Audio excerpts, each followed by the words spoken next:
Assalamu alaikum. A wannan bidiyo zan yi muku bayani game da solar panel, yadda ake haɗa shi, wato series connection and parallel connection, yadda ake haɗa shi a jere da yadda kuma ake haɗa shi a kwance. To, a ɓangaren solar panel ko kuma a ɓangaren solar, idan aka ce series connection na panel, me ake nufi? Abinda ake nufi da series connection na panel shine ana haɗa positive da negative a jeranta su.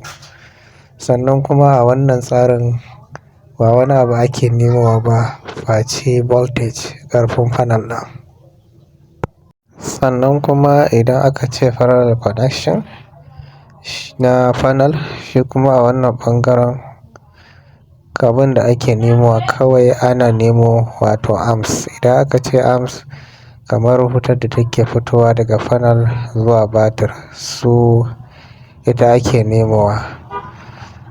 Sannan idan za a haɗa panel ɗin, kamar misali za a haɗa panel ɗin, za a haɗa su ne positive, duk positive ɗin panel ɗin za a haɗa su waje guda. Sannan kuma negative na panel ɗin gaba ɗaya su ma za a haɗa su waje guda. Daga ƙarshe, ga mai buƙatar cikakken ilimi akan panel da yadda ake haɗa solar ma gaba ɗaya, akwai online wato class da muka buɗe.